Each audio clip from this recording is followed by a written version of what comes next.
In the maze, you'll find no dragons or creatures of the deep. Instead, you'll face something even more challenging. My favourite task to do was probably the maze, because I just really like the idea of it. I just think it's such a scary concept. The maze amplifies the negative points in your character. The hedges move and we fight each other inside. You know, it's a huge competition. There is a very strong implication that the maze is alive. We all started to realize the maze itself is a creature. The roots are terrifying, they're menacing, they're just gonna snag you if you let them. It's quite creepy.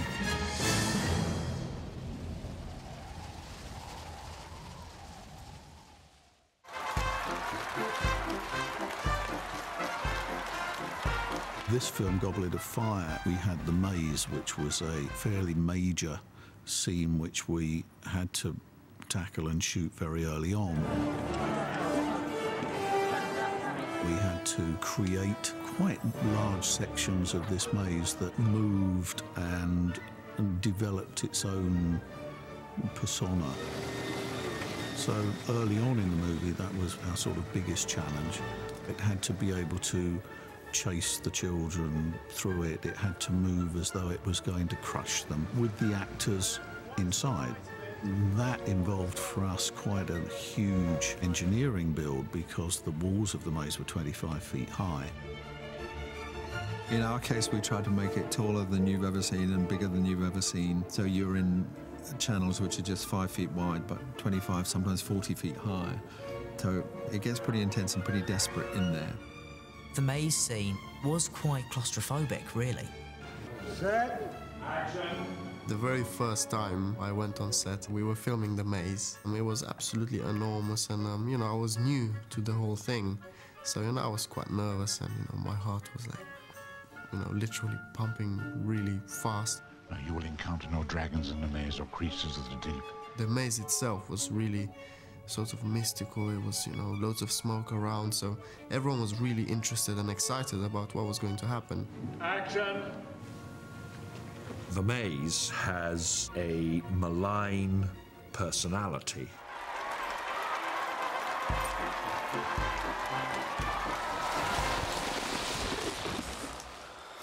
It's like being alone in a completely dark, soundproofed room. You begin to doubt your own existence. It's a really creepy sequence because you're not sure what the danger is when you go in, and we immediately get a sense that the maze has a life of its own. Cut. Very good. A little sooner, okay? Once more. Mike actually was very keen to make it very much more psychological. The maze is not the only danger within, because while in the maze, things can happen. It's the fear about not knowing what's behind the next corner, not knowing what's behind any corner. There's mist, you can't see very far, you've got the live maze, and that's really shocking. The maze is, acting-wise, the most interesting task, because really it was exploring how deep you can go into that fear thing. It's like it reduces you to your animal components, and you become savage and wild and uncivilized. Everything's a bit magical, and so we took that and made the maze a living creature, too, that actually attacks.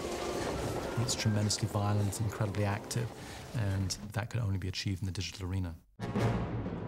We have CG hedges, a lot of wide CG establishers of the maze environment, from close-up detail to the big, broad, grand scale. Because we set this thing in Scotland, the scale of that landscape was playing a part in this. With the establisher shots, I think the most important thing was to make it just seem gigantic and how small they are within it. So you have this first shot where you come up from Harry and then you show the whole maze and it's just like as big as the valley. It's gigantic. There are points in the sequence where Harry and other characters get attacked by hedges and attacked by roots and chased by hedges, and our task was to make it just claustrophobic and dangerous and just generally very, very, very scary. We start off with a live action plate And any 3D elements that have been developed, we bring those and integrate them into the live action play to try and make something look seamless and totally photorealistic. Almost 90% of the routes you see is visual effects. All these sequences we had to add CG routes to the scene to make it more dangerous and scary. You know, how does a route attack?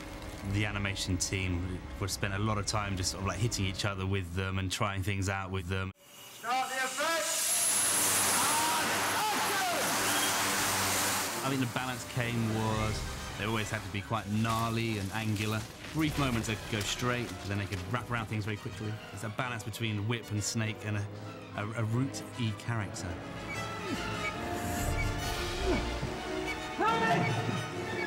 Cedric's on the ground. I'm initially shot with ropes tied to him, you know, pulling him around. And action! Stop! Our task was to make the maze scary, spooky and eerie, and trying to stop them at every possible corner. What's scariest about it is the dark avenues. Some game, huh? Some game. Ultimately, it's really leading you to the final challenge, which is the battle with Voldemort.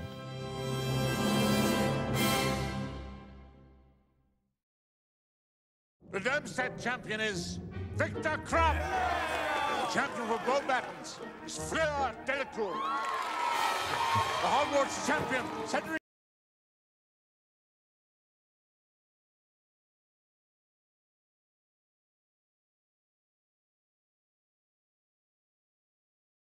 Diggory. We now have our 3 champions.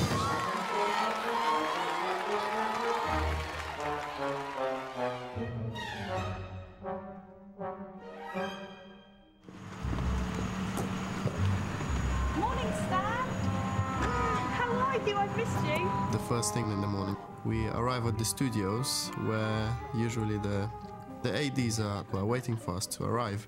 And, you know, then we go to breakfast. It was pretty early starts.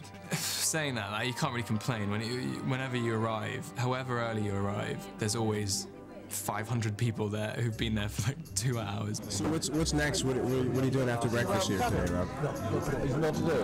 I have thing and makeup at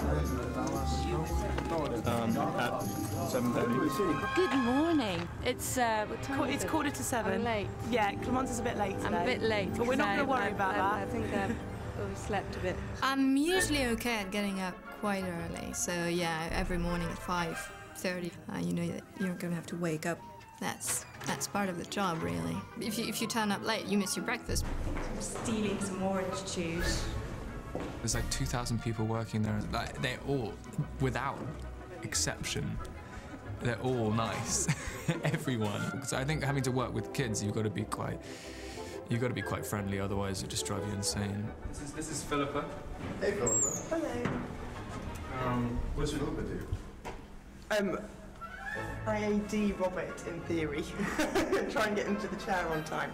There's a lot of ADs, and they basically tell you what you have to do. Because of that, you do feel like you don't have to worry about anything else other than your part. These are the dressing rooms.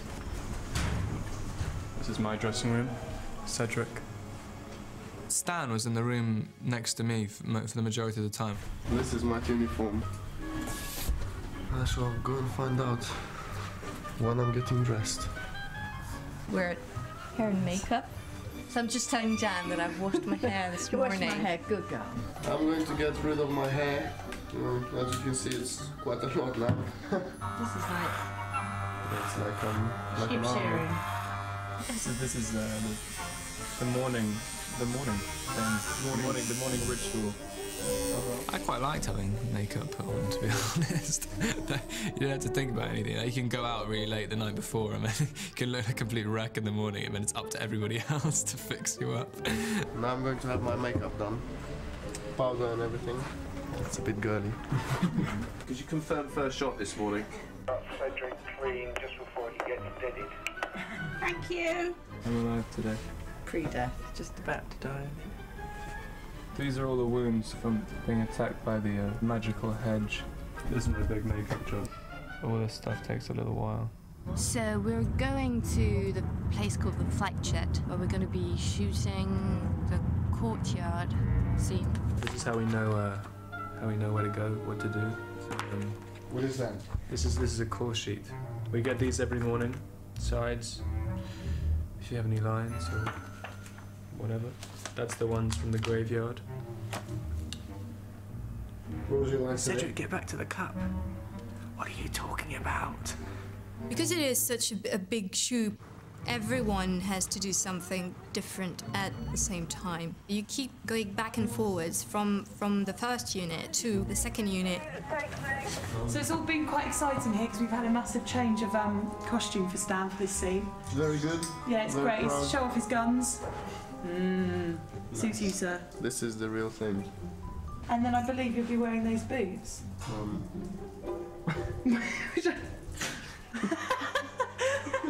May not look great. I think there is a mistake. So Stan's complaining about his costume because he doesn't think that these brown trousers are actually going to look good with those boots. So we've got to phone up. See, he's complaining now. Oh dear. So Emma, what do you think of his scars? Does it look manly? Very manly. Yeah. Very manly. Rugged and dirty, and it's good. Very nice. Yeah, so in about 5-10 minutes we'll be going down to set. All right. Can you handle that? Yeah. Brace yourself in excitement, Stan. It's my buggy. It's my drive. Yeah. Hey guys. Yeah. Hi. So where are we going, guys? To the set. The graveyard. Why was it somewhere else? Going to the It's gonna be graveyard great. Saturday. Leavesden's a pretty big set, and so they drive you around in the golf buggies and things.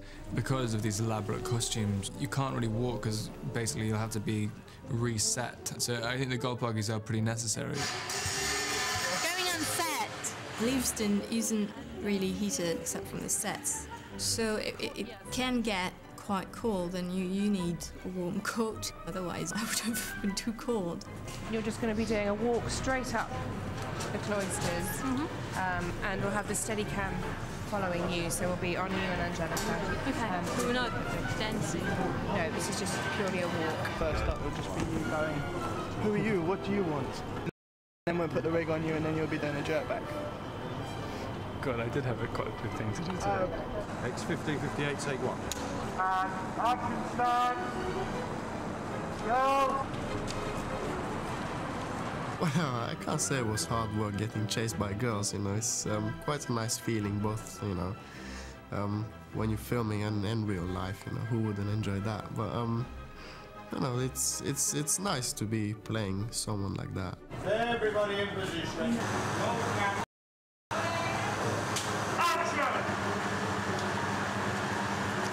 Yeah, all I'm worried about is the face, like pain face. It was quite an awkward scene to be shot because it had to look painful, and if you're just being pulled back the conventional way, it doesn't hurt too much because you're just landing on your back. But that one, they had to it had to be like a coil. I had to get hit in my groin.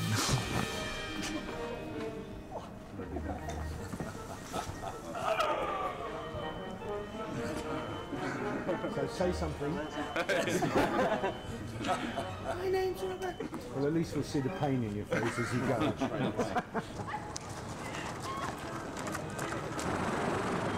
What do you want? Kill the spare. Avada Kedavra.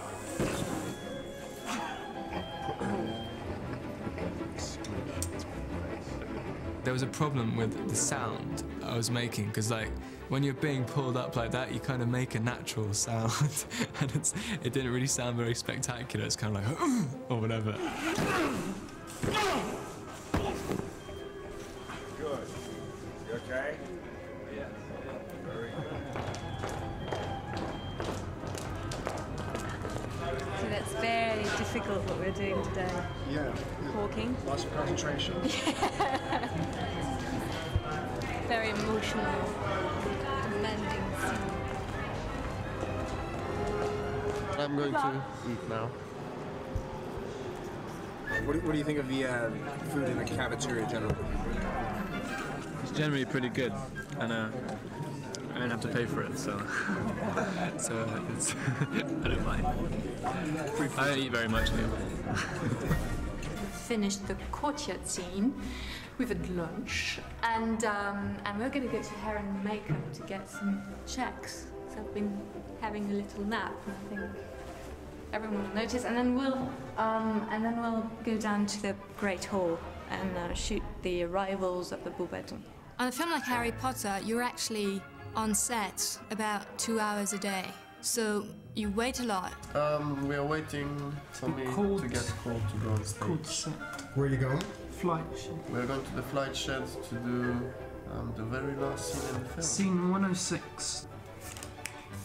So this is what you guys do, you know, in your downtime?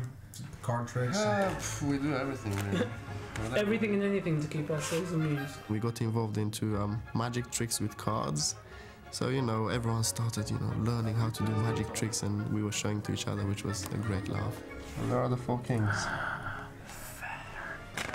Magic. So yeah, so lunch is done, everything's changing, and I'm doing the port key arrival at the Quidditch World Cup. Everyone falls down, but I figured out how to fly. You just use some wires. We're going to be shooting in the Great Hall, the arrival of the Bourbon, and then some bowing and some spinning around. It is always a bit embarrassing when you have to do things that you haven't been trained for. I mean, I'm not a dancer, but, you know, film is great because they can edit it and make it look good even if it wasn't that good. Got it. Okay, that's yours, let's go.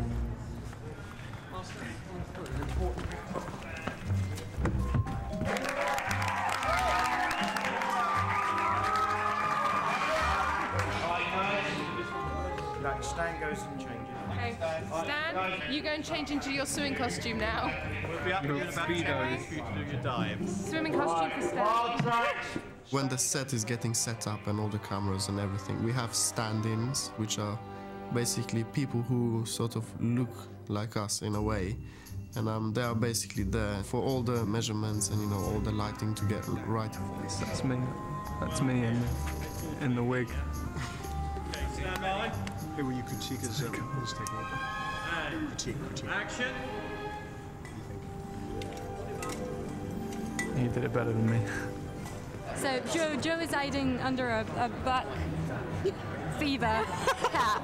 She just told me I was wrapped, and so we're going to go and see Murray and look at some pictures we did the other day. I will have to change. Yeah, whoops. I'm afraid I will not be able to show you. Right. We are here to see me dive in the deep waters of the ocean. Really? Where do you jump from? From up there. Let's hope it goes well. How did the training go? It went very well, I think. Yeah. I've come quite far since I started, so hopefully it'll pay off now. You can have that. Oh, is that for me? Yeah, sure. Oh, thank you. We did quite a lot of photo shoots on that film because Murray, the photographer, was around all day. He was part of the crew. He's someone we know, so we had fun doing that. Oh, that's a cute picture. She's disappeared. Yeah.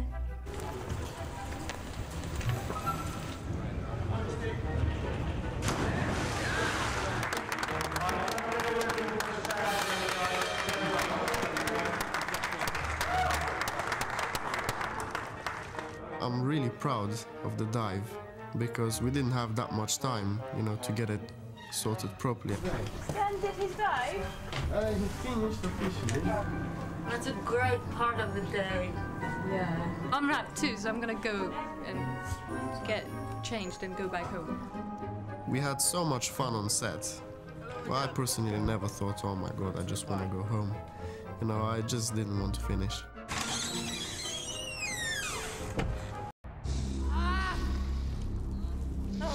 Ray Fiennes was our first choice, frankly our only choice. He has the ability to inspire such fear with so little. He clearly had to be charismatic and be someone who had inspired many to follow him. He's outrageous and he's really frightening sometimes. He's really kind of mad and gone somewhere else in the eyes. One of the things that made me want to do the role was Mike Newell showing me these drawings, artwork about the suggested looks of Voldemort. I got a real buzz off it, and then that's pretty much when I thought, oh, this would be cool to do. They'd taken photographs of me and sort of morphed them into this frightening reptilian-looking creature. The look is bald head and long, spindly fingers, sort of like a skeleton with skin on. Joe talked about Voldemort as someone who has no sense of love. The good, moral half of him is missing. That's sort of represented by in the book by his becoming more snake-like. And the red eyes, I think, is a brilliant image in the book, really successful. In a film, we ultimately felt if you actually had red eyes, you couldn't read what the eyes were expressing. If you don't leave an enormous chunk of the human being there, then he isn't going to scare you. And then the hands come into frame, wouldn't they? Yeah. Come into frame. I think they could sort of snap. In his costume, what we wanted was a costume that wasn't necessarily as heavy and had a simplicity about it. He's just come out of this cauldron, so I think whatever he has should be akin to a skin. I started working on that idea, and that's how I came with those very thin silk, very floating, and we had a lot of layers of them, so it was a sort of spirit. As filmmakers, on this picture, one of our hardest things has been taking a character who's been talked about so much but never seen and making him real. I began with the nature of the character, and then it was much more a matter of how one would graft the expectations that people would have from the book.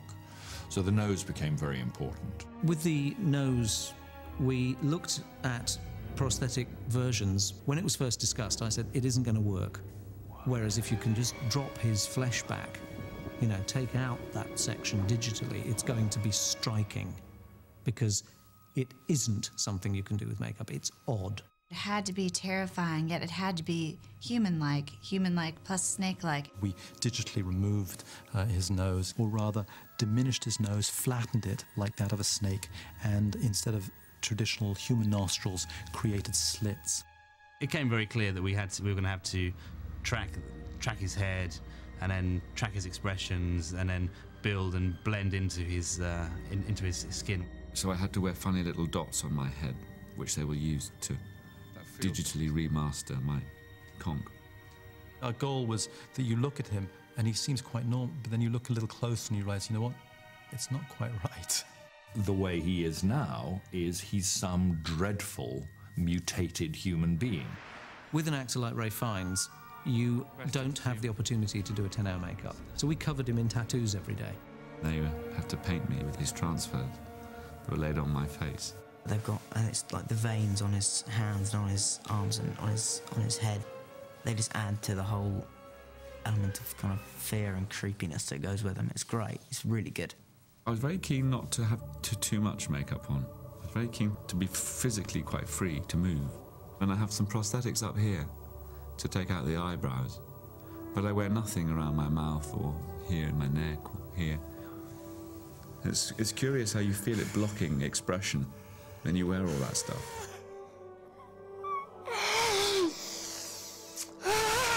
If you look at that sequence, he's putting a lot of himself into it. We never wanted to sort of steal away that. And you start building up too much of that, it really starts to lose that character. The glue that holds it together is what the actor actually feels.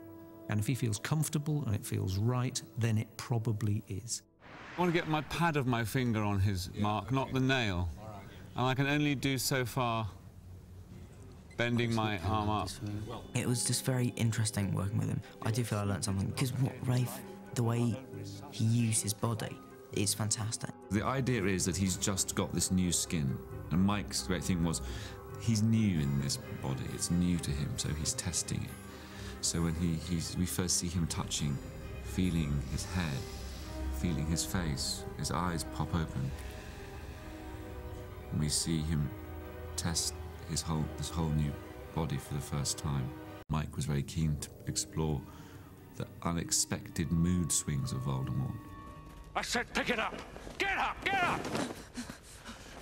You've been taught how to duel, I presume, yes? First, we bow to each other. So there are moments when sort of anger spits out at him at Harry, and other moments when it can be very silky and smooth and almost pleasant. So you don't quite know when it's going to change or what it's going to do. It's quite hard to play someone that is sort of, people say, oh, he is the sort of essence of evil. The Lord giveth, and the Lord taketh away. How's that, Mike? That's very good. That's very good. Voldemort has been the engine, you know, the evil force behind all of the books and all of the stories up to the point that he appears here, so that's a lot of weight on his shoulders. I wanted him to be really deeply, humanly evil, not an idea of evil. I mean, and that comes from fear, frustration, unhappiness. Atta boy, Harry. Your parents would be proud. Especially your filthy muggle mother. You don't know where he's coming from. I think when people are very scary when you don't know quite, when you suspect they might suddenly do something very violent.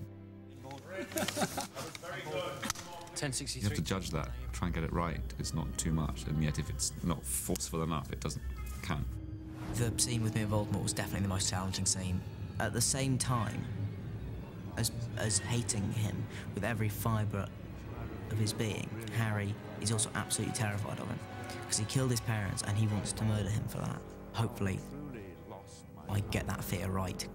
You really have to focus, you know, mentally, but also it's a very physical scene for sort of everyone in it, really. Actually, I felt bad because he had to sort of be tied up without having many words to say, and I did a lot of talking. So he had to put up with a lot from me, doing endless takes while he suffered. How lies have fed your lamp. Do you know where you're standing? Do you know where you're standing? You're standing on the bones of my father. I've never seen anybody want to do a scene so many times over and over and stop within it and repeat it and change it and, you know, torture himself to mine every last drop out of a scene. And I think because he's taken on board that there are millions of people around the world who have very strong ideas about who this character should be. I know there's one moment when I say to Harry, I'm going to destroy you. I say it very quietly. I wanted to say it very, very simply. After tonight, if they speak of you, they'll speak only of how you begged for death. That's much more scary. It's a very disturbing scene. I mean, if you sort of strip away the fairy tale fantasy package of it, what you get is a little boy tied up while an older man humiliates him. And that, translated to the real world, is not children's fare at all. It would be foolish of us to coddle and make these films as though we were pandering to a young audience. If you pull your punches, then what happens is that you begin to oversimplify and sentimentalize. When I saw the first few days' rushes, you know, with Rafe's performance, I realised what we'd gone and done. It holds my attention, I'll tell you. I'm nailed to the floor when that scene is up there. I have to say, I didn't know much about the world of Harry Potter when Mike Newell approached me. But I talked to lots of nieces and nephews, and I quickly realised it was probably one of the best villain roles around at the moment. He's really quite terrifying.